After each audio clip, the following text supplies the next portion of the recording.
अस्सलाम वालेकुम नाज़रीन। आज के इस एपिसोड में हम डिस्कस करने वाले हैं बजट 2025। समझने की कोशिश करेंगे कि क्या वो मसाइल हैं जिनसे गुजरते हुए पाकिस्तान इस नाजुक मोड़ तक पहुंचा, और क्या वो मसाइल हैं जिनकी वजह से हुकूमत वक्त इतने कड़वे इकदाम कर रही है, इस्टेब्लिशमेंट इतने कड़वे इकदाम कर रही है। हम ये भी समझने की कोशिश करेंगे वो टेक्निकल टर्म्स जो हम हर जगह सुनते रहते हैं, उनके क्या मतलब होते हैं, उनके पीछे क्या मसाइल दरपेश हैं, और हम भी ये भी डिस्कस करेंगे कि आम आदमी क्या कर सकता है अ, इन मसाइल से निकलने के लिए। इस एपिसोड को एंड तक ज़रूर देखें, एंजॉय करें और अपनी आरा से हमें ज़रूर आगाह करें।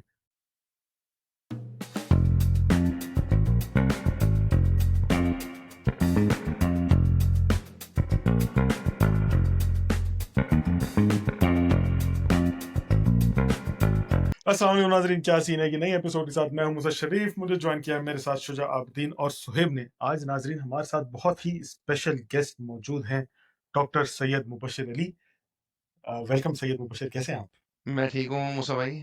आप भाई कैसे हैं? अ, अल्लाह का ये शुक्र है, देख रहा है अल्हम्दुलिल्लाह। स्विफ्ट, देख रहा है ना। आज डॉक्टर मुबश्शिर आया तो हमें घासी डाला, हमसे पूछा ही नहीं कैसे हैं हम। देख रहा है, घर की मुर्गी दाल बराबर।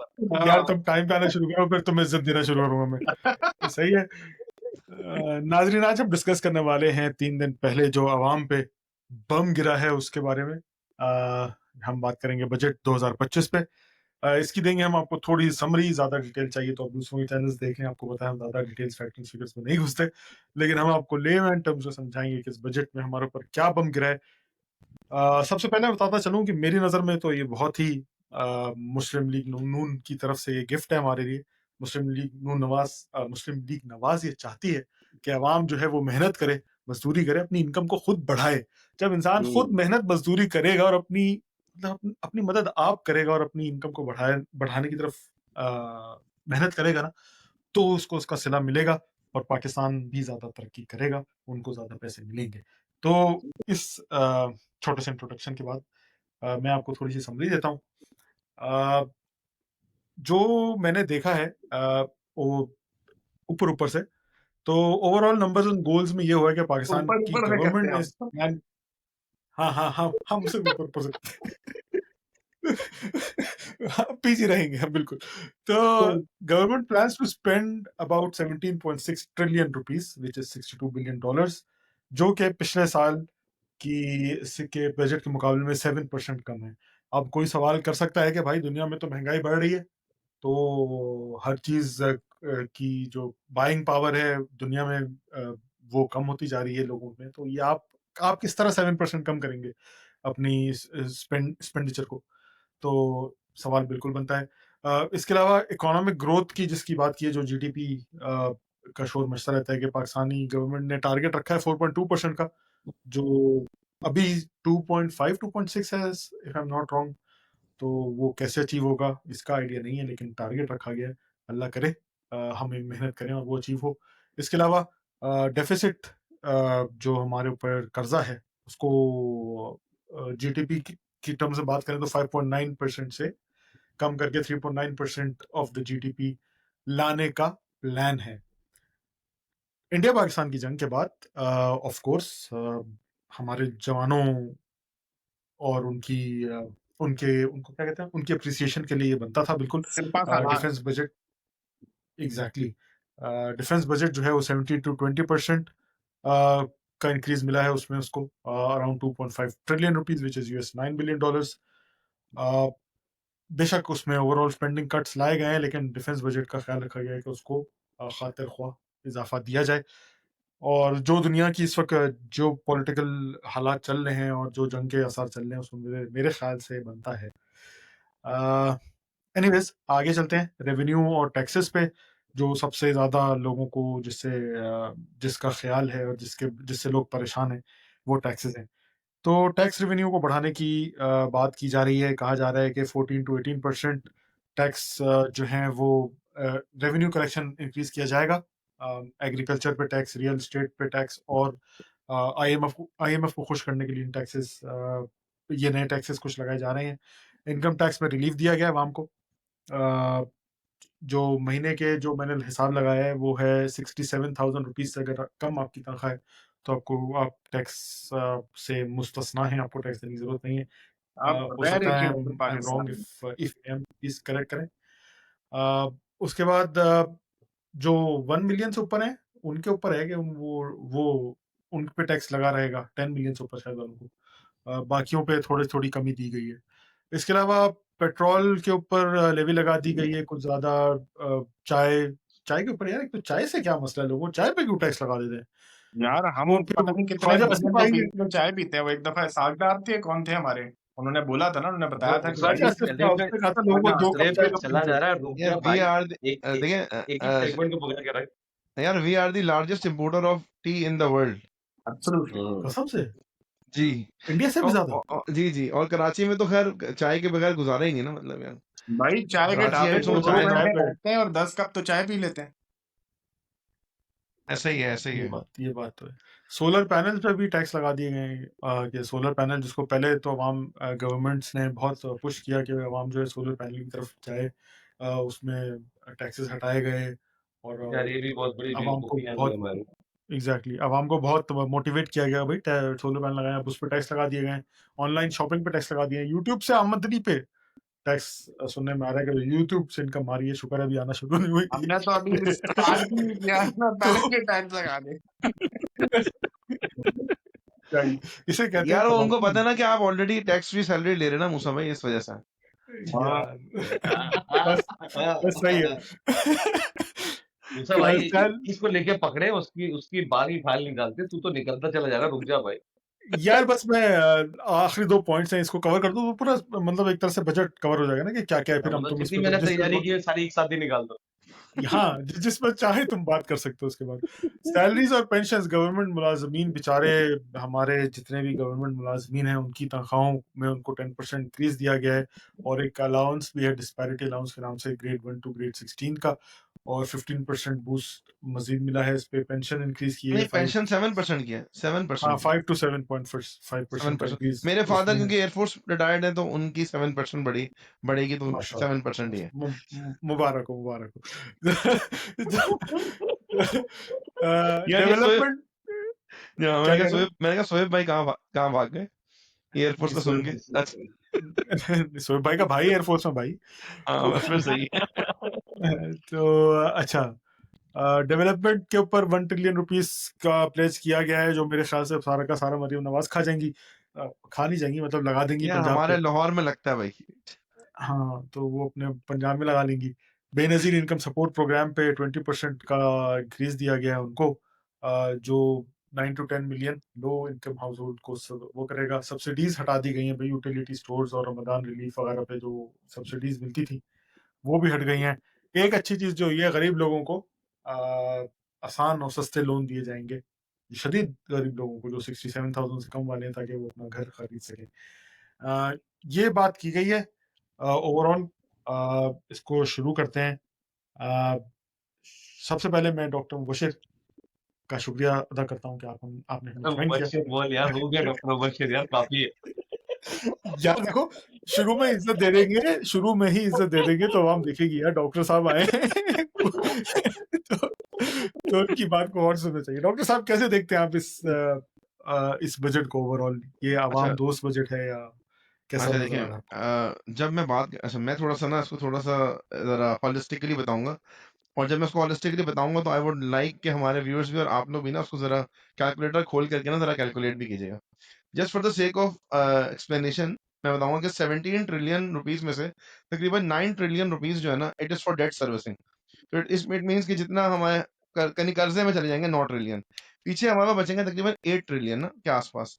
अगर आप 8 ट्रिलियन रुपीस को ना 250 मिलियन से जरा डिवाइड करें ना गूगल पे लिख के, तो आपको अंदाजा होगा कि कितना बनता है ना पर citizen of Pakistan. Government of Pakistan ने क्या बजट रखा है ना, तो यू विल बी लाइक, आप कर जरा आपको आइडिया होगा कितना आ रहा है। ठीक है, मैं टैब खोला था मैंने, ठीक है, तो 32,000 rupees per citizen per year. इसको अगर आप मंथली डिवाइड करें तो ये 3,000 रुपए भी नहीं बनता महीने का। अब अगर मैं आपको गवर्नमेंट दूं और मैं आपसे कहूँ कि मूसा भाई 3,000 रुपए मैं आपको दे रहा हूँ, मुझे इसमें आप हेल्थ केयर भी दे दें, सड़कें भी दे दें, पुलिसिंग भी दे दें, डिफेंस भी दे दें, ठीक है, पानी भी दे दें, बिजली भी दे दें, गैस भी दे दें, इज इट पॉसिबल कि आप मुझे दे सकते हैं 3,000 रुपए में? नहीं दे सकते, नहीं भाई, आउट ऑफ क्वेश्चन। सॉरी। अच्छा, अब यहाँ पे प्रॉब्लम ये आता है कि क्योंकि हम लोग इकोनॉमिक्स, यानी जो पढ़े लिखे लोग भी है ना, यानी जिन्होंने एमबीए फाइनेंस भी किया हुआ है ना, और एसीसी भी किया हुआ है, उनको भी नहीं पता कि मैक्रो इकोनॉमिक लेवल पे ना मसाइल क्या है पाकिस्तान के। हाँ, it's very easy to criticise the government कि उन्होंने इतना बजट बुरा बना दिया, ऐसे कर दिया, वैसे कर दिया, बड़ा इजी है ना, क्रिटिसिज्म करना इजी है, बट सोल्यूशन प्रपोज करना ना बहुत डिफिकल्ट होता है। अच्छा, जब मैं इसकी आपने आपके लिए बड़ा शॉकिंग होगा ना जब आपने अभी पहली दफा ये फिगर देखी कि यार ये 3,000 रुपए महीने में, जो कि 36,000 बनते हैं, ये तो 32,000 है, 3,000 रुपए महीने में आप कैसे किसी इंसान को महीने का सब कुछ प्रोवाइड कर सकते हैं? It is out of question. ठीक है, फिर भी गवर्नमेंट किसी न किसी तरीके से बहरहाल चल रही होती है, ठीक है ना, मैं कहता हूँ आफरीन अल्लाह ताला ही चला रहा है। लेकिन समझने की बात ये है कि ओवर द इयर्स ना हुआ क्या पाकिस्तान के साथ ना, लास्ट 30 इयर्स पे मैं जरा जाता हूँ, 1995 से लेके 2025 तक, इन 30 इयर्स में हुआ ये कि जो भी गवर्नमेंट आ रही थी ना, वो क्या करती थी कि अगर आपकी घर में गैस आ रही है और उसको गैस को पहुंचाने की कॉस्ट 200 रुपए है ना, तो वो कहती थी कि यार एसएसडीसी को कि आप ना 100 रुपए का बिल दें और 100 रुपए हम सब्सिडी दे रहे हैं, जो हम आपको पे कर देंगे। ऐसे करते गए, 3 साल गुजर गए, 5 साल गुजर गए, हुकूमत चेंज हो गई, 3-5 साल गया तो 2 साल में गवर्नमेंट चेंज आती थी, तो 2 साल में गवर्नमेंट चेंज हो गई, अगली हुकूमत आई, वो भी ये कहती थी यार आप 200 की 300 की गैस 150 में दे दे, 150 हम आपको सब्सिडी दे रहे हैं, हम आपको दे देंगे। ये काम करते-करते सालों गुज़र गए, ठीक है? और वो जो सर्कुलर डेट का प्रॉब्लम है आपका, जिसको आईएमएफ भी कह रहा है कि इसको रिज़ॉल्व करे, that is around 3.2 trillion rupees. वो सर्कुलर डेट का मसला अगर आप मुझे इजाज़त दें तो मैं एक्सप्लेन कर दूँ कि बहुत सारे लोग ये लफ्ज़ सुनते तो हैं कि सर्कुलर डेट है और गर्दिशी कर्ज़ है, पर उनको पता नहीं है क्या चीज़। तो अगर आप मुझे अलाउ करें तो मैं थोड़ा-सा जल्दी-जल्दी सर एक्सप्लेन कर सर दूँ। स्टेज इज योर्स, आपको लाए सी नहीं। I am enjoying this. Like it's अच्छा, just like मी टू। मेरी क्लास चल रही है। अच्छा देखो तो ये फायदा होता है पढ़े लिखे लोगों का। तो हाँ, इसने बड़े प्यार से ताना मारा है। हम जैसे पढ़े लिखे लोग, हमें तीनों को एक्सक्लूड कर दिया। सही बात है। नहीं, मैं तो अपनी बात कर रहा था ना, ठीक है? वही अच्छा, ना, वही ना। हमें यार आप लोग हाँ, मेरे सीनियर्स हैं, आप लोगों को थोड़ी कह सकता हूँ कुछ, ठीक है? नहीं अच्छा, नहीं सर। तो मैं ये कह रहा था कि जो हमारे पास यानी ओवरऑल सर्कुलेटेड। सर्कुलर डेट का प्रॉब्लम है ना, मैं समझा देता हूँ कि है क्या ना, क्योंकि हमारी आवाम को जनरली नहीं पता, यानी अच्छे-अच्छे लोगों को नहीं पता। तो लेट मी एक्सप्लेन। तो उसमें होता है कि इसमें 5 डिफरेंट टाइप्स ऑफ इंडस्ट्रीज़ आती हैं, जो कि इसके अंदर फँसी हुई हैं सर्कुलर डेट में। पहली इंडस्ट्री होती है oil and gas exploration companies, जो कि ज़मीन से क्रूड ऑयल एक्सट्रैक्ट करती हैं, ठीक है? क्रूड ऑयल या गैस। अच्छा, जब इसके अंदर हमारी जो मेजर पब्लिकली लिस्टेड कंपनीज़ है, उसमें हमारे पास ओजीडीसी है, पाकिस्तान पेट्रोलियम है, भारी पेट्रोलियम है, पाकिस्तान ऑयल फील्ड्स है। ये कुछ कंपनीज़ हैं जिनके नाम लोग सुनते हैं, ठीक है? जो कि ज़मीन से क्रूड ऑयल निकालती हैं। अब मसला क्या होता है, जब वो क्रूड ऑयल एक्सट्रैक्ट करती हैं और वो फर्ज़ करें ₹5 का निकालती हैं, एंड दिस वो एज़ इट इज़ जो है ना, वो यूज़ेबल नहीं होता, उसको रिफाइन करना पड़ता है into petrol, diesel, kerosene oil, jet fuel, ठीक है? ये रिफाइन करती है रिफाइनरीज़, तो रिफाइनरीज़ जो है वो ₹5 का क्रूड ऑयल निकाल के ₹7 में खरीदती हैं और उनको कहती हैं कि यार हम आपको ₹3 देंगे, बाकी ₹4 जब आगे से पेमेंट आएगी ना तब देंगे।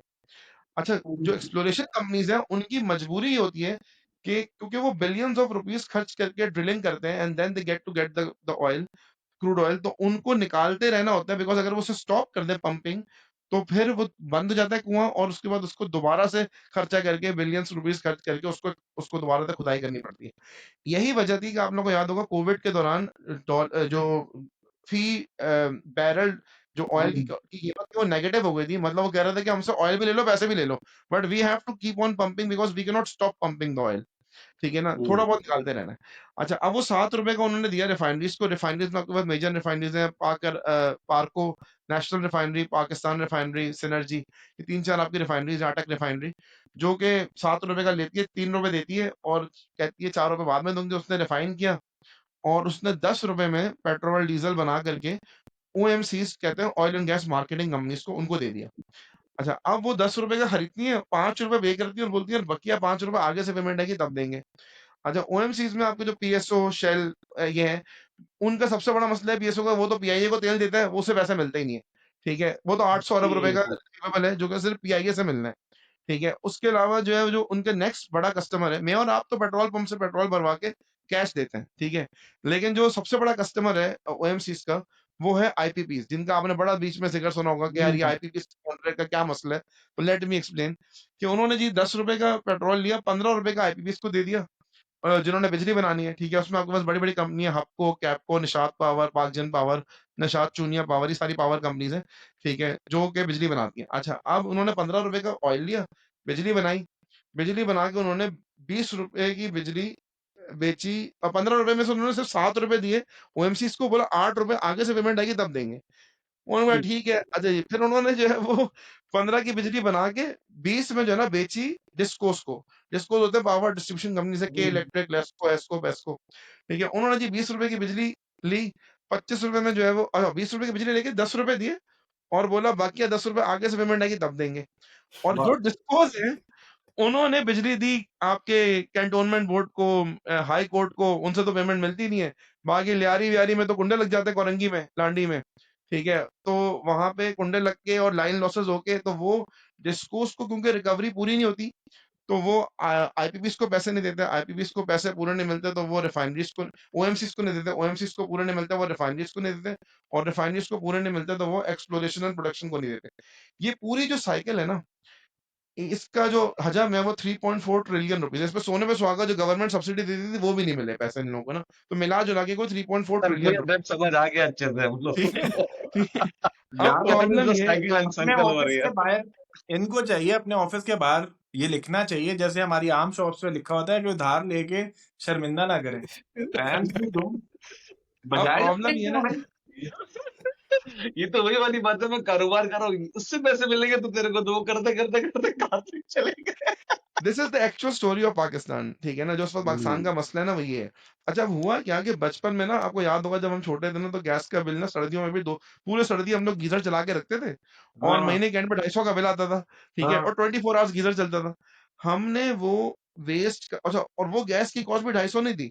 उस वक़्त होती उसकी कॉस्ट ₹500 थी, पर बिल 250 का आता था, ठीक है? अब क्या हो रहा है जो लोगों की चीखें निकल रही हैं कि गर्मियों में भी 2000 का बिल आ रहा है गैस का, उसकी वजह ये है कि आपने जो 200 इस वक़्त गैस निकालने की कॉस्ट की हो गई है ₹800।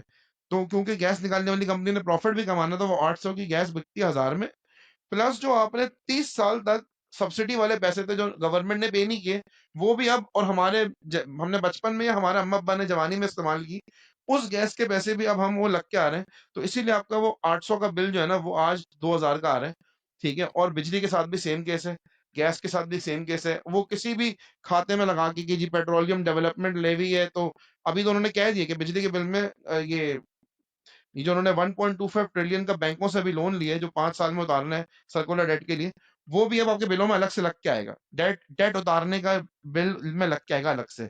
₹5 पता नहीं फी यूनिट कह रहे हैं, पता नहीं ₹3 फी यूनिट, सर ठीक है? तो वो मजबूरी है बिकॉज़ अब इसके अलावा ना यानी जो इतने अरसे हमने सस्ती गैस यूज़ की, इतने साल हमने सब्सिडी करके जो है ना वो सस्ती बिजली यूज़ की, अब उसको पे ऑफ तो करना है ना क्योंकि उसके बगैर हम गुज़ारा नहीं मतलब कर सकते हैं। तुम कहना ये चाह रहे हो कि गवर्नमेंट की जो भी नाकस न पॉलिसियाँ रही हैं नाअहली और थी। जो हाँ। हाँ, उसके जो मज़े हमारे अम्मा-अब्बा ने उड़ाए और हैं, उठाया वो उसका ख़मियाज़ा हम भुगत रहे हैं एग्ज़ैक्टली उसका उसका ख़मियाज़ा ख़मियाज़ा हम और हमारी हम भुगत औलाद रहे हैं। होगी। हम और हमारी आँख होती है कि अगले 5-10 साल तक। अच्छा 10 इयर्स डाउन द लाइन ना अगर ये जो पॉलिसीज़ इन्होंने सेटअप की है कि सेटअप क्या है मजबूरी है। मतलब बाय हुक और by crook you have to pay them. अच्छा इसमें जो कंपनीज़ अ, यानी जैसे मियाँ मंशा की है, ठीक है? जो कि पाकिस्तानी बंदा है और पॉलिटिकल उसकी एफ़िलिएशन है, उसने अपने थोड़े बहुत पैसे-वैसे माफ़ कर दिए कि ठीक है मुझे मत दो खैर है, ठीक है? वो चलता रहता है ना गवर्नमेंट का। गवर्नमेंट ने जो गवर्नमेंट बैंक से जो कर्ज़े लिए हुए हैं वो कह देंगे ठीक है यार, उसको जो है ना रीस्ट्रक्चर कर दो या ख़त्म कर दो।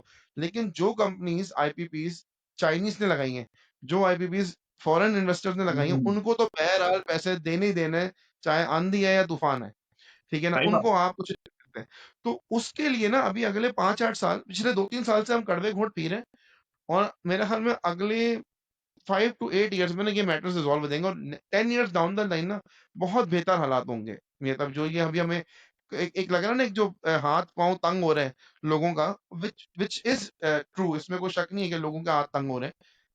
बिल्कुल हाथ तंग हो रहे हैं लेकिन ये थोड़ा टाइम जो है ना वही मैं आपको अपनी मिसाल देता हूँ। व्हेन आई स्टार्टेड माय मतलब जॉब और मेरी शादी हुई तो मेरी तनख्वाह ₹50,000 थी और मेरी नई-नई शादी हुई तो मैं मंथ एनिवर्सरी मनाता था ना एवरी मंथ बेगम को लेके जा रहा हूँ किसी फाइन डाइन पे। तो मैंने क्रेडिट कार्ड बनवाया एक, उसकी लिमिट थी 90,000 की। मैं जाके हर महीने कार्ड स्वाइप किया और बेगम को ना एक खाड़ी का सूट और एक फाइन डाइन ना कोई कैफे कोयल शोयल जा करके कोई हाई फाई रेस्टोरेंट में खापा फोड़ दिया ना।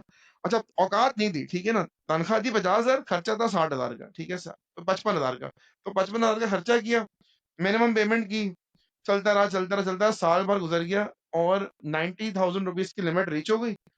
और अब ये हो गया कि भाई, अब मैं बता रहा हूँ पाकिस्तान का हाल क्या है, जो मैं आपको अपनी एग्जांपल दे रहा हूँ, मैं अपनी सच्ची एग्जांपल दे रहा हूँ। जब वो साल पूरा हुआ तो 90,000 की लिमिट हो गई, तो जब मैं मिनिमम पेमेंट करता था ना, खर्चा मैं कर नहीं पा रहा था, और जो मिनिमम पेमेंट करता था उसके बाद भी इंटरेस्ट इतना ज्यादा होता था कि वो अमाउंट बढ़ ही रहा होता था। तो एक दिन मैंने तंग आकर के बैंक को कॉल की, यार अल्लाह के वास्ते ना मेरा ना ये इंटरेस्ट लगाना बंद कर दो, मैं पे कर दूंगा ना, ठीक है। मैंने रिक्वेस्ट की, उन्होंने मेरी बात मान ली और बंद कर दी। मैंने कार्ड को काट के फेंका और फिर मैंने एक लगाई कमेटी, ठीक है, 10,000 रुपए की कमेटी लगाई और कहा 10 महीने की और 1 लाख रुपए। मैंने लाख रुपए की पहली ली, वो मैंने पे किया और मेरा डेट क्लियर हो गया। लेकिन उसके बाद हुआ क्या, जो कि मैंने अगले पूरे 10 महीने जो मैं अय्याशी करता था, हर महीने 5,000 रुपए की बेगम की, वो भी नहीं की, और उल्टा कहीं और से भी खर्चे कम किए, क्योंकि मुझे 10,000 तो पे करने थे हर महीने के, जो पहले नहीं करने थे। एग्जैक्टली सेम कंडीशन है पाकिस्तान की, ठीक है, कि हमने उस पर अय्याशी कर ली कि सब्सिडी मिल रही है, कर्जा ले लेके हमने पार्टियां कर ली। नाउ वी हैव टू पे दैट कर्जा एज वेल, और अभी के जो खर्चा है वो मजीद कर्जा चढ़ा भी नहीं सकते।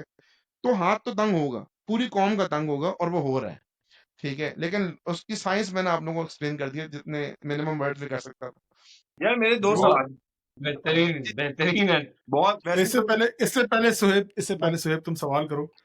मैं नाज़रीन को खुदाफिज करना चाहूंगा क्योंकि पॉडकास्ट तो पूरी पूरी वर्षन एंड कर दी है 21 मिनट में। कोई बात नहीं। थैंक यू वर्षित, बहुत अच्छा तुमने ओवरव्यू दिया। ये हम लोग भी जब नए नए शुरू हुए थे तो हमारे साथ यही होता था, हम किसी भी टॉपिक पे बात करते थे, पहले 10 मिनट में ही हम उसको रैप अप कर देते थे, फिर क्या करें। रैप अप नहीं हुआ, आप मुझे मौका अभी देंगे तो तो मैं आपको बहुत इससे कुछ बहुत बता सकता सवाल हूँ। निकलते हैं ना, इससे बहुत नहीं नहीं, सवाल बिल्कुल बिल्कुल यार, ये मजाक था थोड़ा सा। हाँ, मैं हाँ, उसको नहीं, थोड़ा नहीं, कंटिन्यू एक तो मेरा मजाहिया सवाल है कि भैंस जी की जी दुम, हुक्म करें। जिसने सबसे पहले ये काम किया था, जिसने ये आइडिया दिया था, ये सब्सिडी देने वाला बंदा अगर वो जिंदा है तो उसको तो फांसी पे चढ़ा दिया जाए। बंदा अगर यार वो नवाज यार जिंदा शरीफ, भुट्टा तो हमेशा जिंदा रहेगा। नवाज शरीफ देखिए, ये नवाज शरीफ का गेम था। अच्छा अच्छा सॉरी। अब उसको हम ठीक है, क्या कह सकते हैं, हमारा वो लेकिन देखिए कान जैसा प्यारा भाई है। देखिए देखिए मैं वैसे आपको मैं वैसे आपको एक बात बताऊं। देखिए लोगों को ना बड़ा एतराज होता है ना कि यार, अच्छा बाय द वे थोड़ा सा एक्सप्लेन कर देता हूं एक और चीज भी ना। अभी रिसेंटली जो है ना वो एक बांग्लादेश में जब लोग खड़े हुए अपनी गवर्नमेंट के अगेंस्ट में, तो पाकिस्तान में ना बड़ी तालियां बजी, ओ हो बड़ा कमाल कर दिया।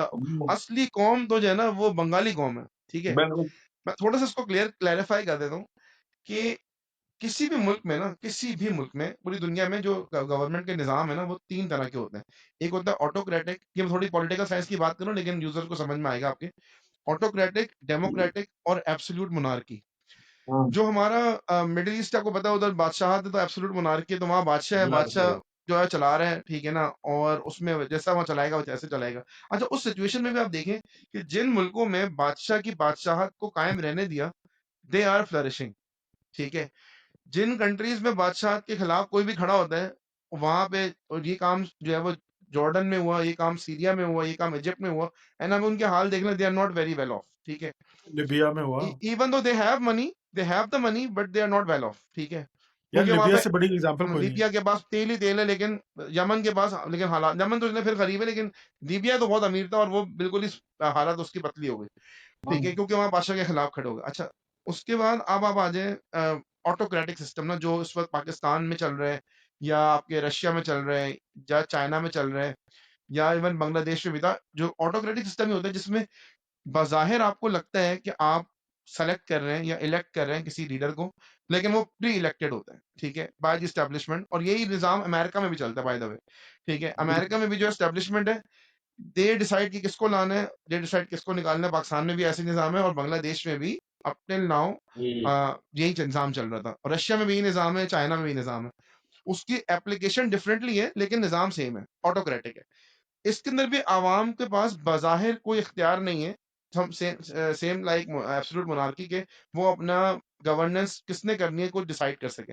तो they are all pre decided. हमारे लिए सिर्फ हम जाते हैं वोट देने के लिए, सिर्फ खाली शुगल करने के लिए, लेकिन असल में इसका कोई काम नहीं होता, ठीक है? मतलब जो नहीं हकीकत है वो हकीकत है, यार, ठीक है? आप ये कहना चाह रहे हैं कि एक हमारा बहुत एक हैंडसम सा एक आदमी वजीर आजम बना था, तो वो भी सिलेक्ट हो गया है? एग्ज़ैक्टली, बिल्कुल। ठीक है? Oh my God! यानी कि ओह माय इसमें अगर गॉड! किसी को कोई शक थंबनेल है, मिल गया, देखिए थंबनेल मिल गया। अगर किसी को कोई शक लगता है ना इस बात में, ठीक है ना? तो मैं कहता हूँ वो फिर उसको वो बहुत नाइव है, मैं यही कहूँगा, यार, ठीक है ना? There are huge amount of people जिनको लगता है कि ऐसा नहीं है। देखिए ऐसा बात ये कि अगर मैं आपको सीधी बात बताता हूँ, देखिए जो उनके साथ जो हो रहा है ना, वो इट मेक्स सेंस। पता है क्यों? आप बताएं कि आप हो एक इलाके के बदमाश, ठीक है? और मैं कहूँ कि यार मैं जो हूँ ना वो चाहता हूँ कि मैं इस इलाके के लिए कुछ करूँ, तो मैं कहता हूँ आप मुझे अगर सपोर्ट कर देना तो मैं आकर के ना लोगों की हेल्प करूंगा। तो आपने उन्होंने कहा ठीक है यार मैं कर देता सपोर्ट आपको। उन्होंने आपको सपोर्ट वपोर्ट किया, आपके 300-400 दिन के धरने-वरने भी ऐसे-वैसे भी चाहिए होते हैं यार धरने करने के लिए, ठीक है? तो वो सारा कुछ किया-विया, आपको जो है ना प्रमोट किया, सोशल मीडिया पे कैंपेन्स चलने दी, सब कुछ करने दिया एंड देन यू इवेंचुअली आपको ले आए गवर्नमेंट में।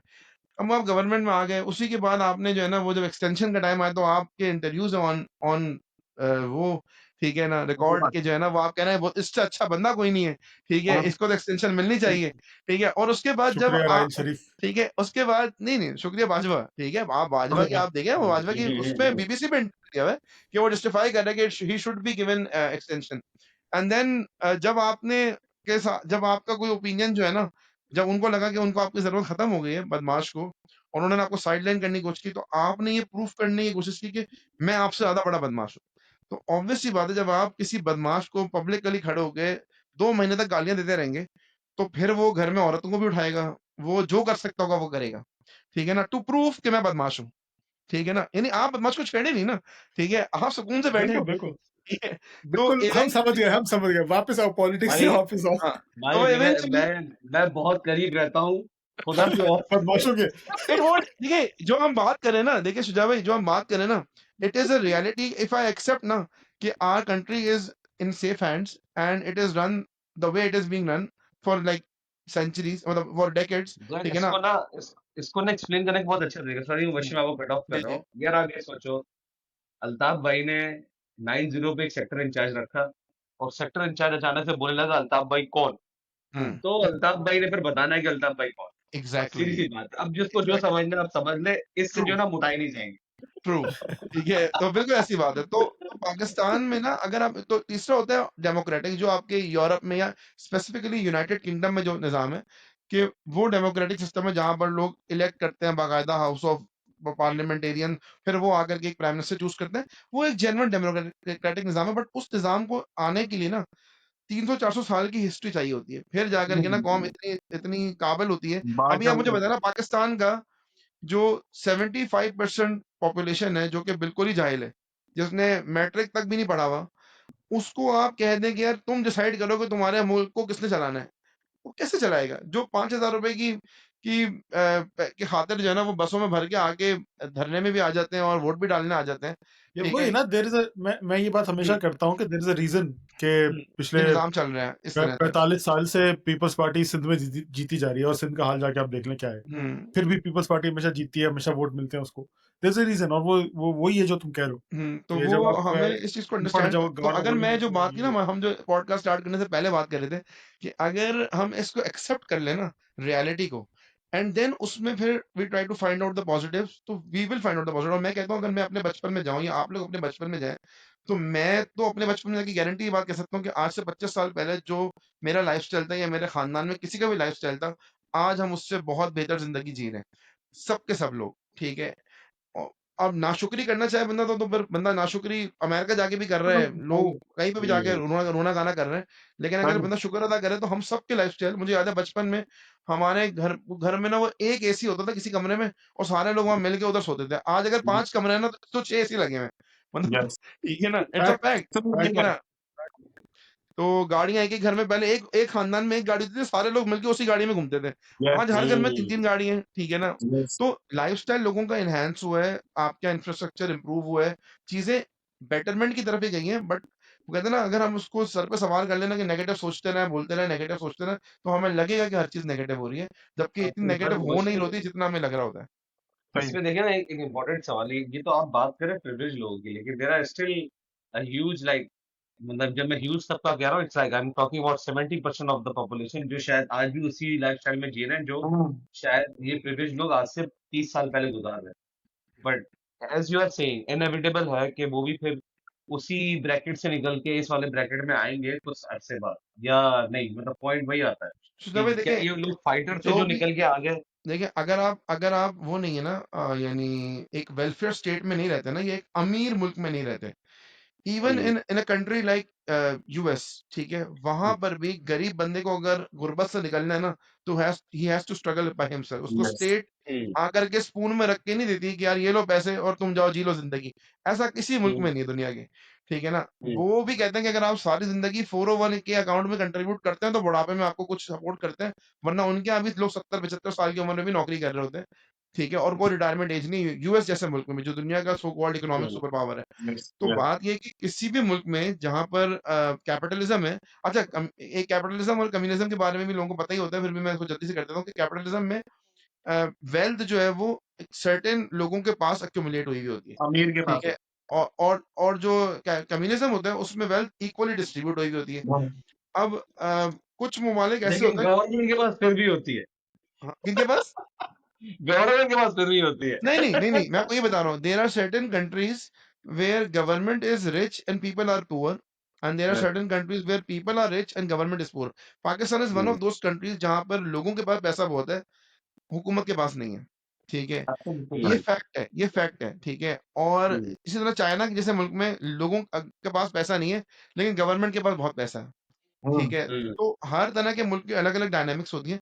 पाकिस्तान में लोगों के पास पैसा है, पर प्रॉब्लम ये है कि जो जिनके पास पैसा है वो बेचारे टैक्स भी देते हैं, ऐसा नहीं कि वो टैक्स नहीं देते। बट हमारे यहाँ एक माइंडसेट ये बना हुआ है कि हमें लगता है कि ना हमें आके हुकूमत ना स्पून फीड करेगी और आके कह देगी यार ये लो 15 जो बेनिफिट इनकम सपोर्ट प्रोग्राम है ना, पूरे बजट में मुझे सिर्फ इसी बात से एतराज है कि ये होना ही नहीं चाहिए। क्योंकि आप लोगों को इस काबिल बनाने के बजाय कि वो मछली खुद पकड़े, आप उन्हें मछली दे दे रहे हो, आओ ये मछली खा लो, ठीक है, आप उन्हें इस काबिल बना के खुद मछली पकड़ो ना, ठीक है ना, उस चीज पे काम नहीं करते, ठीक है ना। तो ये जब आप हर हराम बनाते हैं लोगों को ना कि ये लो पैसे ले लो, और उनको भिखारी बना रहे हैं, ले लो पैसे और गुजारा करो, तो वो ग्रो ही नहीं कर सकते जिंदगी में। हमने इस पे रमजान के दौरान एक एपिसोड की थी सी, उस पे जो जेडीसी फाउंडेशन हो गया या जीतो पाकिस्तान टाइप शोज हो गए और इस तरह के शोज जो लोगों को बजाय इसके कि teach them how to fish, they are feeding them a fish every day. तो और इसका क्या इम्पैक्ट पूरे माशरे पे, पूरे मुल्क पे पड़ रहा है कि अब हमारी आवाम अपने आप को एंटाइटल समझने लगी है कि हमें आके स्पून फिट किया जाए। अगर कोई हमें मुफ्ता नहीं दे रहा या कोई हमें भीख नहीं दे रहा तो वो क्यों नहीं दे रहा, हमें दे, हमारा हक बनता है कि हमें मुफ्ता दिया जाए। तो अवाम अपने आप को इसकी एंटाइटल मैं समझने आपको लगी, बताता हूँ, इसलिए मेरे एक कुछ कर रहे जानने हैं। वाले हैं, कराची में रहते हैं, उनके उनके पीपल्स पार्टी को सपोर्ट करने की पता क्या वजह है?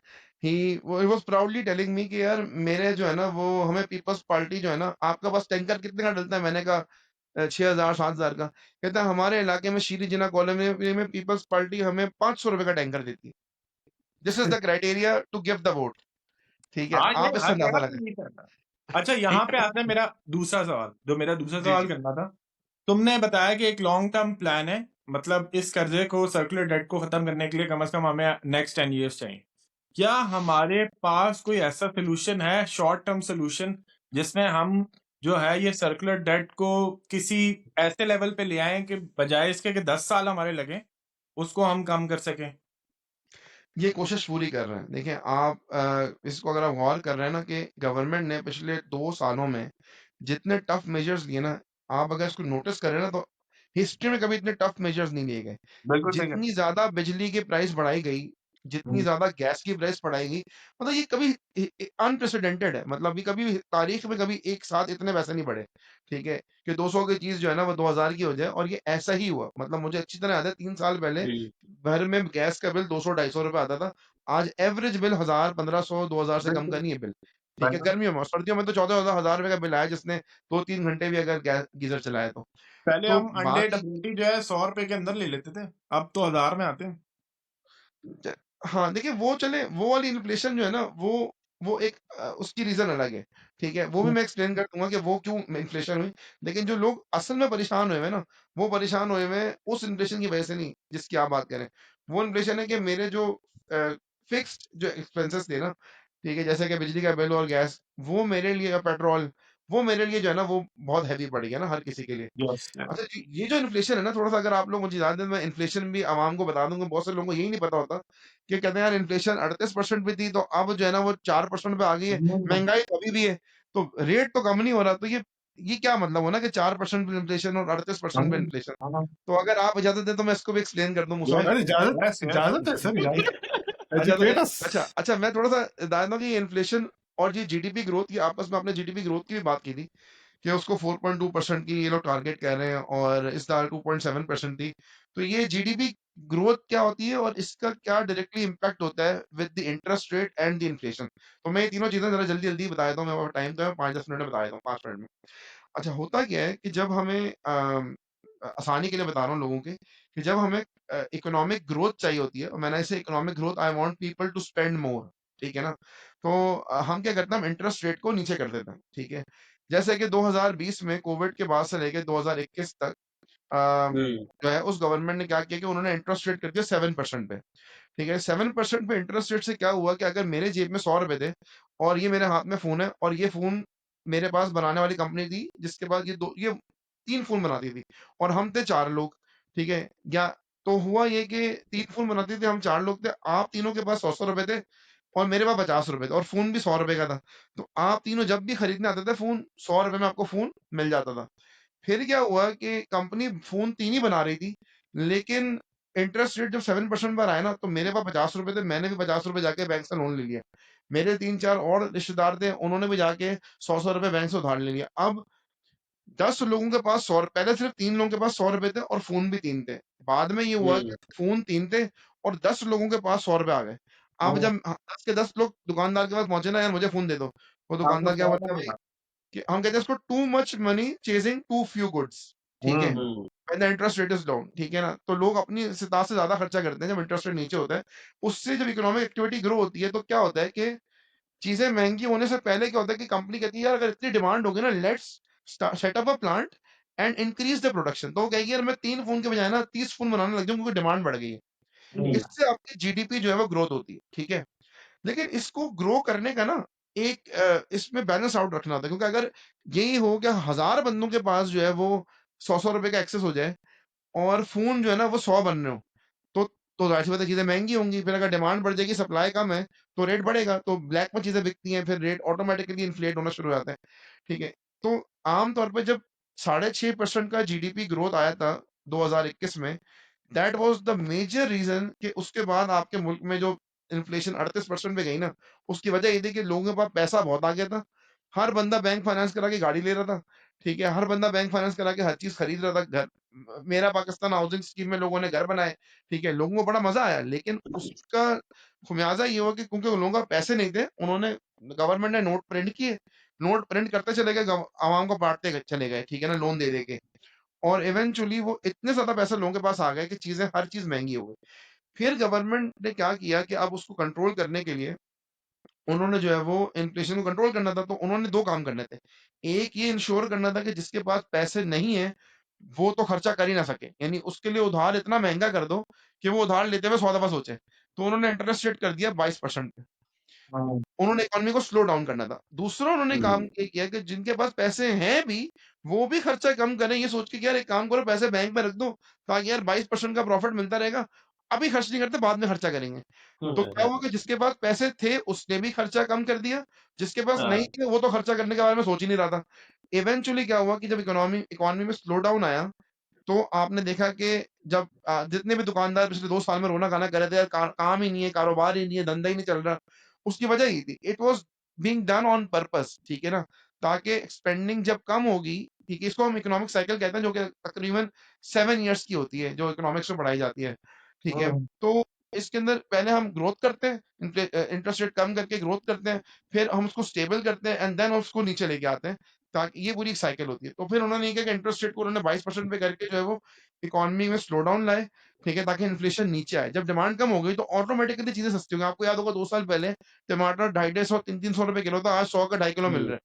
वो इसीलिए मिल रहा है 100 का 2.5 किलो कि ऐसा नहीं हुआ कि कोई प्रोडक्शन ज़्यादा हो गई है। लोगों की जब कुव्वत खरीद कम हो गई या लोगों ने जनरली खरीदना कम कर दिया तो रेट अपने आप नीचे आ गए, ठीक है? ए उसकी वजह से इन्फ्लेशन की ग्रोथ जो है ना वो ग्रोथ रेट ऑफ इन्फ्लेशन जो है वो पहले 38% में चला गया, नहीं 38% से ग्रो कर रही थी, अब 3% से ग्रो करी। ग्रो, ये परसेंटेज ऑफ ग्रोथ होती है, ठीक है, ये डिफ्लेशन नहीं होती। जो कीमतें कम होना होती है ना, इसको हम कहते हैं डिफ्लेशन। डिफ्लेशन बहुत होना राइट बहुत मुश्किल, पाकिस्तान जैसी इकोनॉमी में डिफ्लेशन नहीं होती। इन्फ्लेशन होती है, महंगाई रहेगी, बट उसकी बढ़ने की जो शरह है वो कम हो जाती है, ठीक है, जो अभी कम हुई हुई है।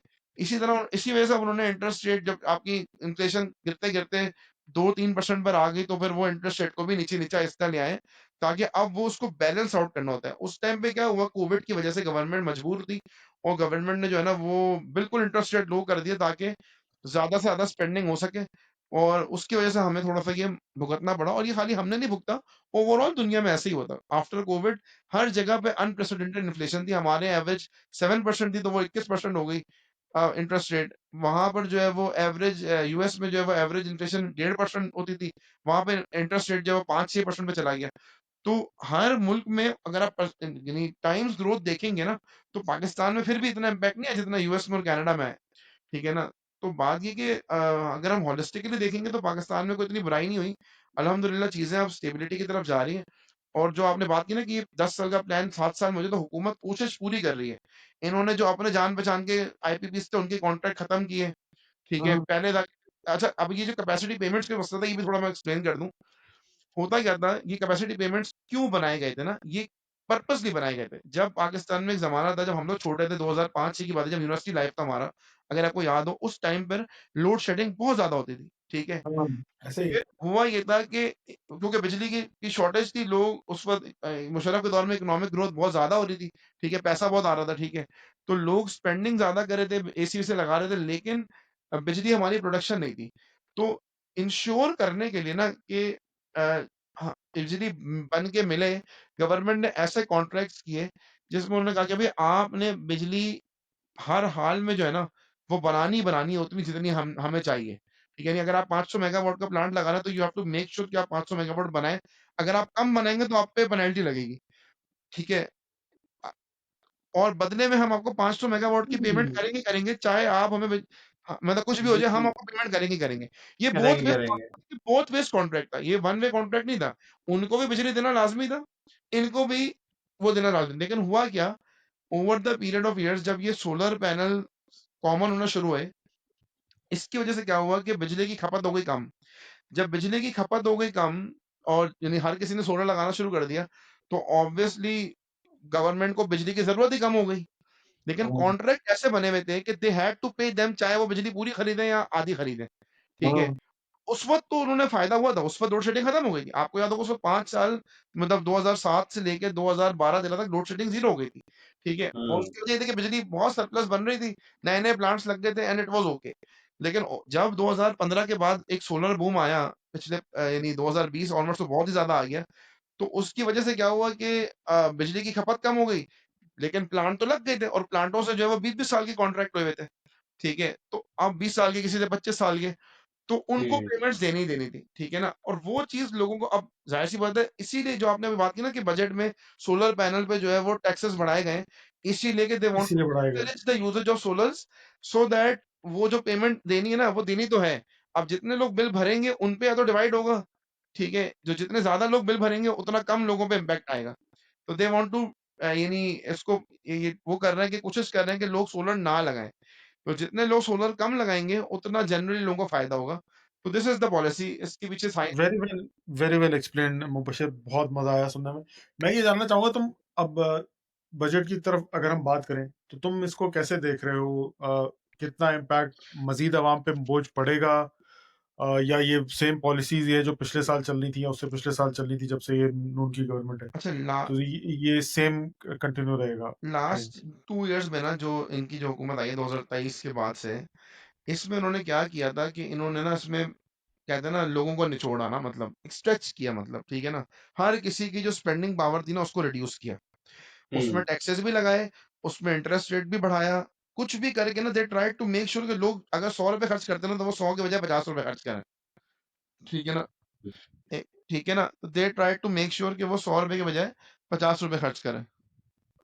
एक सेकंड, गुड ठीक है? One it's okay, it's hello okay. ठीक है? वो ये आ गया ये बॉय, आ मीम गया, भी ये बॉय आ मीम गया भी पीछे। यूट्यूब पे हाँ, ये मीम भी यूट्यूब पे वायरल होगी। हाँ, तो ठीक है, लेकिन अब गवर्नमेंट क्या कर रही है, government is trying it's best कि वो जो है ना वो उन्होंने पहला तो रिलीफ ये दिया कि इनकम टैक्स में थोड़ी थोड़ी छूट दी, ठीक है। और जैसे अगर मैं यूनिवर्सिटी में पढ़ाता हूँ तो हमारे लिए तो उन्होंने 25% रिबेट लास्ट ईयर खत्म कर दी थी, इस साल उन्होंने वापस उसको स्टार्ट किया, कुछ टैक्स स्लैब्स भी कम किए, ठीक है ना। तो उससे हो गया मेरे पास थोड़े पैसे आ जाएंगे, लेकिन उन्होंने क्या किया, टैक्स नेट बढ़ाने के लिए अनफॉर्चुनेटली हमारे मुल्क की डायनेमिक्स ऐसी है कि हम लोग हर काम कैश में डील करते हैं। आप बाजार में निकले तो जितने ठेले वाले बैठे हैं वो सारा कैश में डील कर रहे हैं। जो आपका सब्जी वाला से लेके आपके फ्रूट वाले से लेके आपका जो दूध वाला है, परचून की दुकान वाले, they are all dealing in cash, और वो 1 रुपए का भी टैक्स नहीं देते। तो अब मसला है कि उनसे टैक्स लेने के लिए पिछली गवर्नमेंट ने एक दफा किया था, मुफ्ता स्माइल ने, कि जो है ना बिजली दुकान के साइज के हिसाब से बिजली के बिल में टैक्स लग के आ जाए। वो लोगों ने इतना एहतजाज किया कि वो कामयाब ही नहीं हो सका, वो उनको बैक ऑफ हो गया वो चीज, उनको वापस करना पड़ा। तो फिर उन्होंने वो चीज जब नहीं चली तो अब मजबूरन उन लोगों को टैक्स नेट में लाने के लिए जो टैक्स देते ही नहीं है, इनकम टैक्स देते ही नहीं है, इन्होंने अब ये किया, पहली दफा ये किया कि इन्होंने जो इनकम टैक्स देते हैं उनको रिलीफ दिया by reducing the income tax, ठीक है, जो सैलरीड इंडिविजुअल्स थे। और इनडायरेक्ट टैक्सेस जैसे कि पेट्रोलियम डेवलपमेंट लेवी हो गया, आपका जो है वो कार्बन टैक्स हो गया, या आपको इस तरह की चीजें लगा करके ताकि जो बंदे से मजबूरन टैक्स उसको देना पड़ जाए जो इनकम टैक्स नहीं दे रहा, and this is the only way to work. दूसरों ने क्या कि पेट्रोल पंप पे लगा दिया कि अगर आप कैश में पेट्रोल के पैसे देंगे तो 2 रुपए महंगा मिलेगा आपको लीटर, ठीक है। ये चीज भी अभी ये भी आई है बजट के अंदर ना, प्रपोज की गई है, ठीक है। इसी तरह उन्होंने प्रपोज किया कि जो है वो कार्ड से पेमेंट करेंगे तो 5% टैक्स होगा रेस्टोरेंट्स पे, और अगर कार्ड के बगैर करेंगे तो 16% होगा। तो इसको पंजाब में तो काफी अर्से से इन्होंने एनफोर्स किया हुआ है, लाहौर में एटलीस्ट काफी टाइम से एनफोर्स हुआ हुआ है 5 और 15% का कराची में नहीं, लेकिन अब ये करेंगे। देखिए अब इनको करना पड़ेगा because they want to document the economy. तो ये जो कैश इकोनॉमी है ना, जो लोग देते हैं टैक्स, ठीक है ना, उसको अब ये लोग उस पर शिकंजा जो है ना वो सख्त कर रहे हैं। नॉन फाइलर की कैटेगरी इन्होंने खत्म कर दी है, ठीक है। और अभी कह रहे हैं भाई नॉन फाइलर जो नहीं है, नॉन कंप्लाइंट, उसको ना तो बैंक अकाउंट खोलने देंगे ना कुछ करने देंगे, भाई आपको ये चीजें करनी ही पड़ेंगी। तो अब ये आहिस्ते आहिस्ते घेरा तंग कर रहे हैं उन लोगों के अगेंस्ट जो टैक्स एविजन करते हैं। यार मेरे ख्याल से 70% तो होगा कम से कम वो उस उन लोगों का अकाउंट जो टैक्स नहीं देते। हमारे जितना डोमेस्टिक टैक्स तो हेल्प देते ले हैं, लो, फाइल नहीं करते। फाइल नहीं नहीं नहीं, वो तो ये तो आप उन बात करें जो टैक्स दे के फाइल नहीं करे। कुछ लोग ऐसे हैं जो कि टैक्स देते ही नहीं ना, मतलब मैं अगर मैं हाँ, अपने घर जैसे के बाहर डोमेस्टिक निकलूं, हेल्प हो गई, मैं अगर अपनी आप कॉलोनी की डोमेस्टिक हेल्प ले क्रॉसिंग में, लो, आप रिक्शे वाले, ये रिक्शे हाँ वाले हो गए, डोमेस्टिक हेल्प वाले हो गए, रिक्शे ये वाले तो इतने इतना चिंची कमाते वाले, नहीं है वो टैक्स दें। हम जिसकी बात कर रहे हैं, हम बात कर रहे हैं मिस्टर एबीसी जो रेस्टोरेंट कि ओनर, कंपनी और फैक्ट्री चला रहे हैं। नहीं जो देखिए, कंपनी फॉर फैक्ट्री वाले तो एग्जांपल शुजा भाई, कंपनी फैक्ट्री वाले तो फिर भी टैक्स दे रहे थे। जो आपके नॉर्मल दुकानदार है ना, वो अच्छे खासे हाँ पैसे हाँ बनाते हैं, हाँ, ऐसा नहीं है। एब्सोल्युटली। आप एग्जैक्टली दूध वाले हैं, उसके बाद आप जाए शाम के टाइम, उसके बाद दूध दही खत्म हो जाता है, भाई वो कमा रहा है तो दूध दही खत्म हो जाता है ना। लेकिन जो है वो टैक्स 1 रुपए का नहीं दे रहा, ठीक है। या परचून की दुकान है मेरे सबसे मोहल्ले में, उसके बेस्ट पास रश एग्जांपल लगा दो होता है। दरिया। हाँ दो दरिया सबसे बेस्ट एग्जांपल। वहां पे जाओ, वहां पे कार्ड पे पेमेंट करेंगे लोगों को मौत लग जाती है। वो हाँ लेते ही नहीं है वो कार्ड बहुत सारे जगहों पे। हाँ हाँ वो नहीं ले रहा आजकल, जैतन नहीं लेता, वो कहता है मतलब जैतन बोलता है हमारे पास है ही नहीं कार्ड, हालांकि पूरी वो इतने प्राइम जगह में बैठा है जहाँ सिग्नल का भी प्रॉब्लम नहीं है, लेकिन वो नहीं लेते। तो टैक्स चोरी हो रही है, बट इसको ये आहिस्ते आहिस्ते जो है ना उस पे शिकंजा सख्त कर रहे हैं। और आई थिंक चीजें, और अब डंडा है, देखिए डंडा तो है ना फील्ड मार्शल का, तो वो चीजें आहिस्ते आहिस्ते जो है ना वो सेटल कहीं डाउन पे हो यूज जाएंगी। करना आसान है। हाँ, बाय हुक और by crook they are going to fix it इंशाल्लाह। सही है। तो अगर मुर्शिद भाई मेरा यार वो साहब लंबी हो गई है तो थोड़ी लंबी कर लेते हैं। मुर्शिद भाई जी मेरा जी एक सवाल है, मेरा एक सवाल।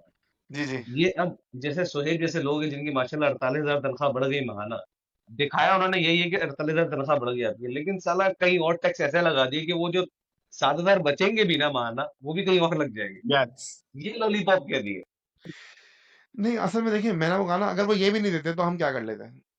मेरा तो पॉइंट ये है कि इसका दूसरा पता है, अब चलो मैं इसमें दूसरा सवाल बताता हूँ। एक्चुअल जो सवाल है वही है, आईएमएफ के साथ जब भी हम डील करते हैं कहते हैं आपने टैक्स कलेक्शन करके देनी है। एफबीआर के ऊपर एक अलग डंडा होता है कि आपने इतना परसेंट टैक्स कलेक्ट करना है। अब आपने प्रॉपर्टी के ऊपर भी टैक्स कम कर दिया, आपने जो सैलरीड क्लास टैक्स दे रही थी उसके ऊपर मजीद टैक्स कम कर दिया। मतलब वो अपने गोल्स कैसे मीट करेंगे, मेरे को एक्सप्लेन करते हैं। अच्छा, गोल कैसे explain- मतलब मैं बता देता हूँ।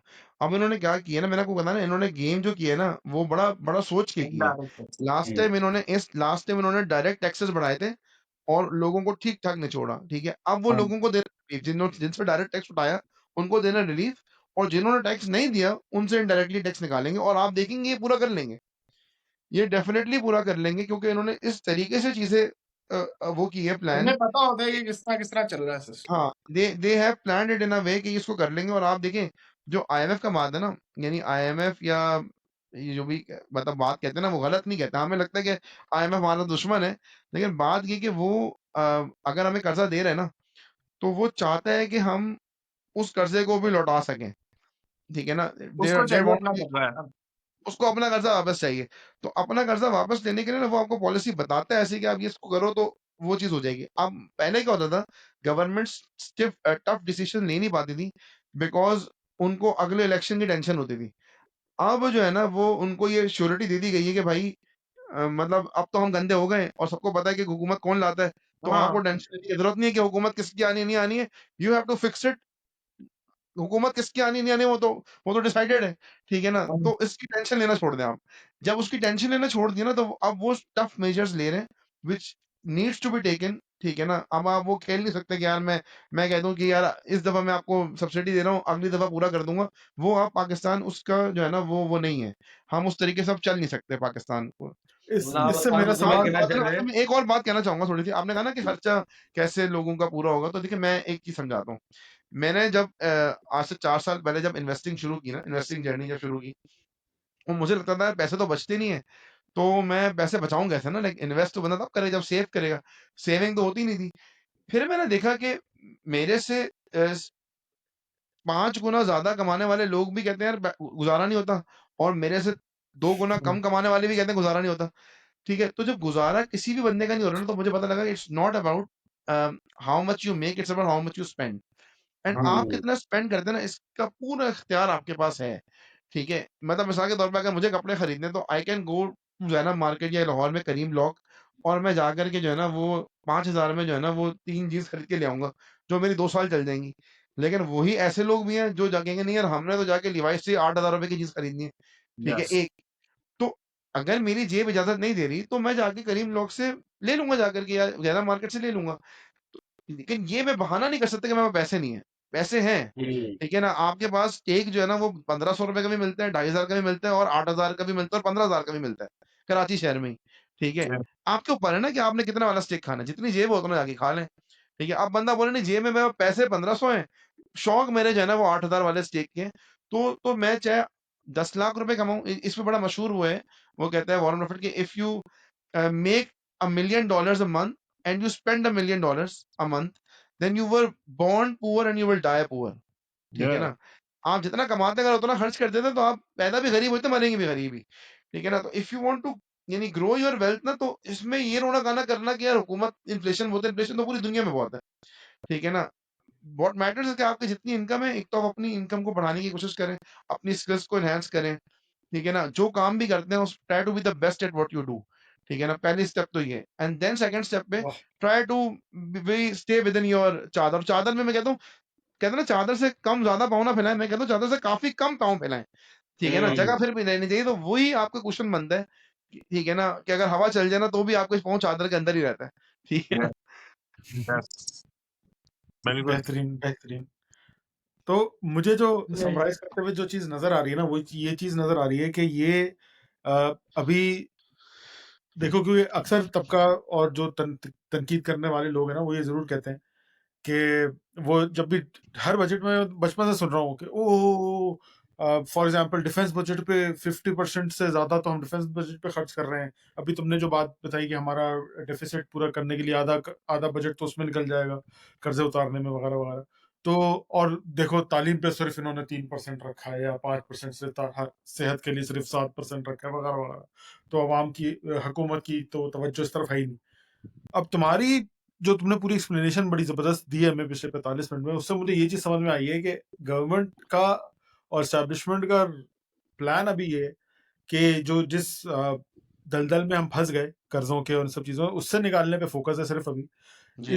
ये कड़वे घूंट पी के और ये मुश्किल बजट बना के और ये कड़वे घूंट आवाम को पिला के, इनसे ये पहले अपने आप को, इस मुल्क को इस दलदल से और इस कर्जे से निकाला जाए बाहर, और जो पिछली हुकूमतों की गलतियों का खमियाजा भुगता जाए। जब हम इस कर्जे से निकल जाएंगे तब जाके हमारे पास वो लेवरेज आएगी कि हम चलो भैया बजट को मुल्क की तरक्की के लिए इस्तेमाल करना शुरू करें, फॉर एग्जांपल लेकिन यहाँ तालीम पे पे इस्तेमाल करना शुरू यहाँ पे करें एक पॉइंट है या ना, सेहत पे इस्तेमाल शुरू करें। वो पॉइंट ये है कि देखो आवाम से तो ये करवा रहे हैं सब चीजें, लेकिन यही हमारे जो हुकूमत में जो नुमाइंदे हैं हमारे, वो बड़ी बड़ी गाड़ियों में फिर रहे हैं, उनके लिए नई नई गाड़ियां भी आ रही हैं, उनकी तनख्वाहें भी बढ़ी जा रही हैं, तो वहां एग्जैक्टली पे भी तो चाहिए कि यार ऐसे मेजर्स होने चाहिए कि वो लगे कि यार वाकई they are also serious to end this thing, वरना वही बात होगी कि लोग इसी तरह पॉइंट निकालेंगे कि भाई अपनी तनख्वाहें तो 600% बढ़ा दी और हमारी सिर्फ 6% बढ़ाई हैं, जैसे गवर्नमेंट के अभी एम्प्लॉयज बोल रहे हैं। बिल्कुल। अगला सवाल मेरा यही था कि हम लोग आईएमएफ ने, तुमने अभी आईएमएफ की बात की थी मुबशिर, कि आईएमएफ पूरा आपको रोड मैप देती है कि ये करो, इस तरह से इम्प्लीमेंट करो पॉलिसीज चेंजेस वगैरह। तो वो कभी ये क्यों नहीं सुना हमने कि आईएमएफ ने बोला कि भाई नवाज शहबाज शरीफ की तनख्वाह जो है 15% कम करो, और अच्छा, मैं मरियम आपको नवाज अपने लिए गाड़ियां क्यों मंगा रही है। मैं आपको वैसे तो बताऊं कि इनको जो है ना, वो इन तनख्वाहों का मसला ना इन लोगों का नहीं होता है। देखिए, इनके पास पैसे बहुत हैं।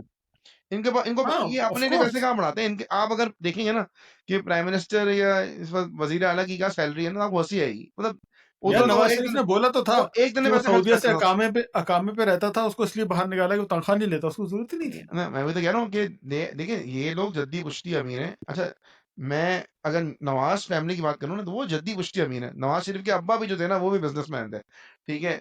तो उनको फर्क नहीं पड़ता यार। फॉर एग्जाम्पल जैसे इमरान खान था यार, वो इतना अमीर था, क्रिकेट खेल खेल के वो इतना अमीर था कि उसको क्या जरूरत थी कि वो इधर उधर से पैसे कमाए ना, ठीक है ना। देयर सर्टेन लोग, उनको उनको फर्क नहीं पड़ता। लेकिन मसला ये कि जो आपके जो नॉर्मल गवर्नमेंट जॉब्स करते हैं ना, जिन पे हम कह रहे हैं इनकी तो तनख्वाह इतनी बढ़ा दी, आप तो जाके देखें तो सही उस ग्रेड 17 पे तनख्वाह है कितनी, ठीक है ना। तो आपको हंसी आएगी कि यार बेचारों की तनख्वाह क्या है। दूसरा क्योंकि इनकी जनरली जो है ना, जो गवर्नमेंट एम्प्लॉयज होते हैं ना, इनकी सैलरीज तनख्वाह बहुत बहुत कम कम होती है, होती है। बहुत कम होती है, नहीं गुजारा होता, ठीक है ना। और सीधी बात है, अगर मैं गवर्नमेंट की जॉब्स को इतना नॉन ल्यूक्रेटिव बना दूंगा कि यार अब तो आईएमएफ कह रही थी पेंशन को भी कट डाउन करो, वॉलंटरी पेंशन स्कीम करो, जो कंट्री अब कोई जो नहीं फर्स्ट, आएगा। अब इन्होंने कह दिया था पिछले साल से जो भी गवर्नमेंट एम्प्लॉय बनेगा उसने कंट्रीब्यूशन देनी है, तो उसको पेंशन मिलेगी, वरना नहीं मिलेगी।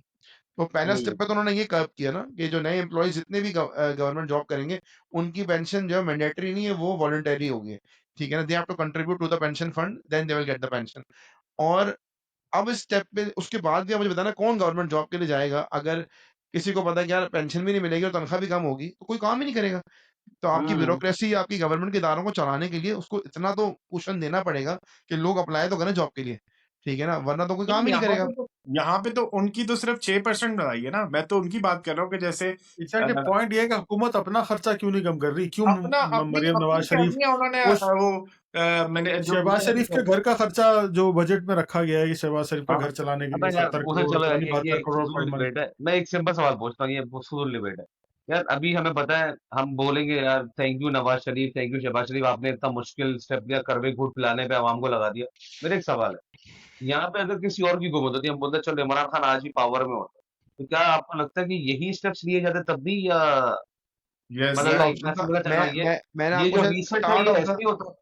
जी शुजा भाई, मैंने स्टार्ट ऑफ द कन्वर्सेशन में ये बात कही थी कि अगर किसी के पास से कोई बेटर ऑप्शन है ना, तो मुझे बता दे, नहीं ठीक है ना। मतलब मैं तो इट्स समझना चाह रहा हूँ, इट इज इररेलेवेंट कि ये मैं सिर्फ एग्जैक्टली क्या मैं क्रेडिट दूं नवाज शरीफ की हुकूमत को कि they got some balls to do this, या नहीं, ये तो नहीं, कोई भी होता ऑब्वियसली कर नहीं का। नहीं, कोई कोई भी होता तो उसने करना ही था ना। देखिए, करना ही था ये, कोई भी हम्म। होता, ठीक है ना। और क्योंकि इसके बगैर ऑप्शन कोई नहीं था, ठीक है ना। बाकी मुझे दीज ज्यादा स्टेप्स तुम्हारा सवाल है ना कि नवाज शरीफ ये क्यों कर रहे हैं, शहबाज शरीफ ये गाड़ियां क्यों मंगवा रहे हैं, वो फलान ढमाक। भाई देखो, जिस तरह बिग ब्रदर का ख्याल रखा जाता है, इनका भी ख्याल रखा जाता है हर बजट में, इसी तरह चलता है। उसी में से आपने जो है ना अपने हिस्से की चीज देखनी है। अच्छा, मेरे हिस्से की तरफ जो आ रहा है वो क्या है, तो ये बहुत फजूल डिबेट है जो मुझे लगता है कि हम डिफेंस बजट क्यों बढ़ा रहे हैं, हम एजुकेशन क्यों नहीं लगा रहे। ये हमेशा से अजल से अब तक इसी तरह चलता आया है, ये भी अमेरिका में भी यही हो रहा है, ऐसा नहीं कि सिर्फ यार पाकिस्तान में हो रहा डिफेंस डिफेंस का बजट तो इट्स गुड ना, वो तो हमें अब इम्पोर्टेंस पता चल गई है कि अगर वॉर आती है, अगर डिफेंस बजट है। हमारा अच्छा ना होता तो अभी हमारे भी लगे होते। सही है, आज की एग्जाम्पल है ना ईरान, तुम देखो कि पीछे क्यों हो रहा है कि जाहिर है उनके पास इतना पैसा नहीं है कि वो डिफेंस पे लगा के, उनकी एयरफोर्स ही नहीं है यार। तो defence budget is important at the current world जो अभी वर्ल्ड जिस तरफ जा रहा है ना, उसमें बड़ा इंपॉर्टेंट है। डिफेंस यार बजट इसको इतना आप इसी मसला तरह नहीं। समझे कि डिफेंस बजट अगर इम्पोर्टेंट है तो ये जो ब्यूरोक्रेट्स की जो इंक्रीमेंट है ये भी जरूरी है, वरना फिर वरना लोग जॉब ही नहीं नहीं करेंगे, है, लोग जॉब नहीं ही नहीं करेंगे करेंगे। जॉब। आपकी गवर्नमेंट के इदारे केडीए हो गए, केएमसी हो गया, या जितने भी गवर्नमेंट इदारे हैं, ये चलेंगे कैसे अगर कोई काम ही ना करना चाहे या कोई असल अप्लाई बात ना पता करे है इन क्या, जॉब्स के लिए। इन इदारों में अगर 1000 लोग काम कर रहे हैं ना, उस हजारों में एक्चुअली 600 से 700 लोग ऐसे होते हैं जो काम कर रहे होते हैं, और हम्म उन्हीं की वजह से थोड़ा बहुत अंशु, आपका सिस्टम चल सुलझा, रहा होता है। मेरा जो तनख्वाहें बढ़ाने का है ना, मैं गवर्नमेंट एम्प्लॉयज की तनख्वाह बढ़ाने पे वो नहीं कर रहा, वो तो बढ़नी चाहिए। इनकी जो डिप्टी स्पीकर हो गए या एनए का स्पीकर हो गया, इनकी जो इन्होंने एकदम बढ़ाई है, यार या वुकला ये भी या उसी अम्ब्रेला के जजेस, अंदर आते हैं ना यार, ये आते उसी अम्ब्रेला के अंदर ही है ना, जब आपने ये परसेंटेज वाइज बढ़ाना तो सब उसके अम्ब्रेला के अंदर है नहीं बढ़ रहे कि ना। वो। उनके उनके उनके 600% बढ़ी है, उनकी 1.5 लाख से 12 लाख में चली गई है, सही है। और आम आवाम की सिर्फ 6% बढ़ी है, जो आम गवर्नमेंट एम्प्लॉयज है। That is what I meant to say. यार नहीं, मेरा थोड़ा बहुत तो पॉइंट जो है देखिए, ना, खेलते हैं वो तो, थोड़ा हाँ, बहुत तो आप जी पॉइंट दें उस समय। नहीं नहीं मैं मेरा पॉइंट बस इसको क्लोज मैं करने की इतना तरफ जा पहले रहा था कहता मैं। हूँ कि बंदे सो जाएंगे। हाँ, जिसके तो 2 पार्ट बना देना इस एपिसोड के। मेरा पॉइंट जो था, मैं क्लोजिंग तरफ जा रहा था कि तुम मुबशिर किस तरह देखते हो? ठीक है, हम इकोनॉमिक टर्मोइल से शायद बाहर आ जाएं इन कड़वे घोट पीने के बाद और इस तरह के बजट्स देखने के बाद, लेकिन तुम फ्यूचर ऑफ पाकिस्तान को किस तरफ जाता हुआ देखते हो हमारी? क्योंकि मुझे एज अ लेमैन पाकिस्तान की कोई लॉन्ग टर्म पॉलिसी नज़र नहीं आती, चाहे वो एजुकेशन को लेके हो, चाहे वो हेल्थ सेक्टर के वाइज की तरफ हो, चाहे वो स्पोर्ट्स को लेके हो। हम अक्सर बात करते हैं ना कि जैसे इंडिया ने हम इंडिया की अक्सर मिसाल देंगे, नेबर कंट्री हमारा इंडिया ने सालों की इन्वेस्टमेंट की स्पोर्ट्स पे, तो आज देखो इंडिया से कितने स्पोर्ट्समैन निकल रहे हैं। इंडिया ने आईटी पे इतनी इन्वेस्टमेंट की, तो आईटी की एक्सपोर्ट इंडिया की देखो कहाँ चली गई है, वगैरह वगैरह। तो अब हम पाकिस्तान को अगर तरक्की की राह पे देखना चाहते हैं, तो इट्स नॉट, ये ज़रूरी है कि हाँ ठीक है, आप अपने कर्ज से, अपने पहली चादर वाली जो बात की थी तुमने, हम चादर देख के अपने पाँव फैलाएं, हम कर्जों से बाहर निकलें, लेकिन फिर हम सही कैसे करेंगे? वो इन्वेस्टमेंट्स कहाँ हैं जो पाकिस्तान को बेहतरी की तरफ लेके जाएंगी, चाहे वो एजुकेशन सेक्टर में हो, या चाहे वो हेल्थ सेक्टर में हो, स्पोर्ट्स सेक्टर में हो, किसी भी सेक्टर की तुम बात ले लो, हम तरक्की की तरफ कैसे जाएंगे? ये मेरा देखिए, मैं आपको बताता हूँ, असल में जब हम बात करते हैं ना कि मुल्क ने तरक्की करनी है, तो मुल्क तरक्की करता है प्राइवेट सेक्टर से। कभी भी गवर्नमेंट की इन्वेस्टमेंट्स है ना, मुल्क तरक्की कभी भी नहीं करता। कोई भी दुनिया का मुल्क नहीं करता। आप देखें कि जो अमेरिका में भी जो, या इसराइल को भी जो F-35 बना के दे रहे हैं ना, वो लॉकहीड मार्टिन एक प्राइवेट कंपनी है, ठीक है ना? That's not a government owned organisation, ठीक है ना? It's a publicly listed company, even you and I can become the share holder of this company, ठीक है ना? Of that company. तो बात ये होती है कि प्राइवेट सेक्टर बूम करता है। अगर आप देखें, पिछले 2018 से लेकर 2025 आ गया, ये जो पिछले 7 साल या 6 साल जो नाजुक तरीन और वर्स्ट तरीन पीरियड ऑफ पाकिस्तान था ना, मैं आपको उसमें छोटी सी एग्जांपल देता हूँ, फिर इसको कंक्लूड करता हूँ कि अगर आप लोगों को पता हो, लकी सीमेंट एक कंपनी है, ठीक है ना? जिसका जो मोहम्मद अली टब्बा टब्बा फैमिली चलाती है, ठीक है? इस पूरे 7 साल अरसे में ना, जब सो कॉल्ड आपका मुल्क बिल्कुल ही तबाह हाल था, हुकूमत गिर रही थी, रशिया यूक्रेन वॉर हो रही थी, मुल्क डिफॉल्ट के दहाने पर आ गया था, और and so called and so fourth. इस दौरान में 2018 में क्या हुआ जी, उन्होंने डिसाइड किया कि ओके लेट्स, पैसे बहुत कमा रहे थे, लेकिन जितनी भी सीमेंट बनाने की मैन्युफैक्चरिंग कैपेसिटी थी, उससे बहुत कम बन रही थी और बिक रही थी। तो they did not sit back and के यार चलो ठीक है यार, सीमेंट का बिजनेस नहीं चल रहा, तो अब तो हम ना रोना गाना करें और प्लांट बंद कर दें। उन्होंने क्या किया, पैसे कमाए, then they set up the Lucky One Mall, ठीक है? लकी वन मॉल बनाया, पैसे आना शुरू हुए, बोला अब क्या करें? आईसीआई पाकिस्तान जो है ना, वो जा रहा था, एग्जिट कर रहा था, एक multinational company. Then they acquired ICI Pakistan, and ये कैपिटल के बिजनेस में भी आ गए, ठीक है ना? तो अपने ये सोडा ऐश पॉलिएस्टर वगैरह बनाने लग गए। देन दे और ज्यादा प्रॉफिट हुआ। 2019 में उन्होंने क्या किया, उन्होंने कहा फाइजर जो है ना, 19 के एंड में फाइजर एग्जिट कर रहा था पाकिस्तान से, उन्होंने फाइजर को भी एक्वायर कर लिया। Then they came into pharma sector, उन्होंने दवाइयां बनाना शुरू कर दी, और प्रॉफिट ज़्यादा बनने लग गया। बोला अब क्या करना, 2020 21 आ गया, इन्होंने किया लकी मोटर कॉर्पोरेशन बना दी, किया कि गाड़ियाँ असेंबल करना शुरू कर दी, गाड़ियाँ बनाना शुरू कर दी, उससे फिर पैसे बनाना शुरू कर दिए। फिर और पैसे आ गए, तो अब क्या करें? तो then they started Samsung Pakistan, और उन्होंने सैमसंग के मोबाइल फ़ोन असेंबली करना शुरू कर दी, ठीक है? तो and their profits they skyrocket in the last 6-7 years, ठीक है ना? और इसी वजह से मैंने 3 साल पहले, 2 ढाई साल पहले इस कंपनी का जो शेयर था, आई थिंक ₹380 का था, और अभी इसने 1750 पे जाके स्टॉक स्प्लिट की है, ठीक है ना? कहने का मतलब ये कि इस पूरे दौरान में ना जो आपकी जो प्राइवेट सेक्टर था ना, चाहे वो आरिफ हबीब ग्रुप हो गया, चाहे आपका सेगल हो गया, चाहे आपका हुसैन दाऊद हो गया, मंशा हो गया, या ये जैसे मैंने मिसाल दी अभी इनकी अटब्बा ग्रुप की, जो आपके मुल्क के टॉप बिजनेसमैन है ना, हु नोज के बिजनेस चलाया कैसे जाते हैं, दे हैव यानी क्रिएटेड जॉब्स, ठीक है, they have increase their businesses, ठीक है ना, उसको ग्रो किए हैं। और जो आप फ्यूचर की बात कर रहे हैं ना, देखिए फ्यूचर होता है लोगों से। Pakistan is the fifth largest country in terms of population, and I believe कि Pakistan will be among the top 3 most populous nations in the next 20 years. ठीक है ना, हम top 3 में होंगे, ठीक है, India, Pakistan and China will be the top 3 countries in terms of population for sure. तो जहां पे लोग होते हैं ना, वहां पर कस्टमर होते हैं, और जहां पे कस्टमर होता है वहां पे बिजनेस होता है। तो future of Pakistan is bright, ठीक है ना, बिजनेस यहाँ पे, कस्टमर यहाँ पर है, ठीक है ना, और वर्क फोर्स भी यहाँ पर ही है, ठीक है ना। तो ऐसा नहीं है कि पाकिस्तान का कोई फ्यूचर नहीं है, कोई नहीं है। हम लोग बड़ा रोते हैं कि यार कर्जा इतना है, आपका डेट टू जीडीपी रेशियो आज भी 70% है, ठीक है, और इंडिया का जो है ना वो 100% से ज्यादा है। चाइना, जापान का जो है 250% है, और अमेरिका का 300% है डेट टू जीडीपी रेशियो। तो पाकिस्तान अभी भी इतनी बड़े बड़े कंट्रीज से बहुत बेहतर पोजीशन में है। हम इसको एक्सचेंज रेट को रोकते हैं कि पाकिस्तान का एक्सचेंज रेट जी वो 250 रुपए का, 280 रुपए का डॉलर हो गया। तो South Korea which is considered to be a developed nation, अगर आप South Korean won to US dollar देखें तो 1200-1300 साउथ कोरियन वॉन का $1 आता है। वो तो नहीं बैठ के रो रहे कि हमारी इकोनॉमी बहुत खराब हो गई है।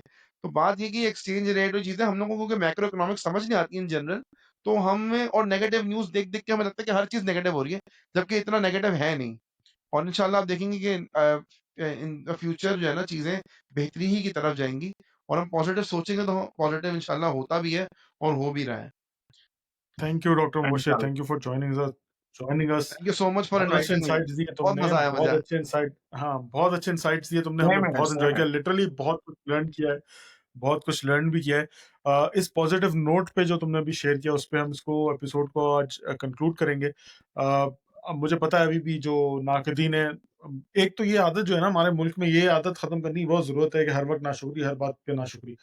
तो थोड़ा सा ग्रेटफुल होना सीखना पड़ेगा, और साथ में जो अवाम अभी भी ये कह रही होगी हम अवाम पिस रही है और अवाम को कड़वा घोट पीना पड़ रहा है, तो अपनी मदद आप भी हमने खुद ही करनी है, और अपने ऊपर अपनी स्किल्स को अपलिफ्ट करने पे काम करना है। अपने अब जिस तरह डॉक्टर मुबशिर ने कहा कि आप चादर देख के पाँव फैलाएं, अपने खर्चे कम और आमदनी और अगर ज्यादा बढ़ाने पे गुस्सा आ रहा है, अपने काम अब्बा करें। अम्मा को देखें जिन्होंने अय्याशी कर ली है। हाँ। जी, उनकी रिहायशों का खमियाजा जो है हमें आज भुगतना पड़ा। तो नाज़रीन, उम्मीद है आपको ये पसंद आएगा। ज़रूर अपनी आरा से हमें आगाह करें, और like, subscribe, share as usual. Thank you doctor Mubashir join करने का, शुजा और सुहेब, और मुझे इजाज़त दें। Thank you so much. Doctor आप दोबारा हमें जॉइन करेंगे इंशाल्लाह। जरूर जरूर, जब आप इनवाइट करें जरूर। हमें इन्वेस्टमेंट पे भी क्लासेस चाहिए। It was my pleasure. नहीं, आप लोग इसके बाद प्राइवेटली बात कर सकते हैं, मसला नहीं है। मैं नहीं, व्हाट्सएप कॉल कर लूंगा आपको। नहीं, हम इन्वेस्टमेंट पे ज़रूर एक एपिसोड रिकॉर्ड करेंगे, आपको जल्द हमें दोबारा करना है, हमारा बुलाएँगे। एक टॉपिक पेंडिंग है, बस हमें एक्सपर्ट नहीं मिला था। Looks like we have got one. यार हमें श्योर सीखना है श्योर। इससे पहले कि टाइम गुजर जाए हमारा। हाँ, नहीं नहीं आखिरी के 10-15 साल रह गए कमाने के।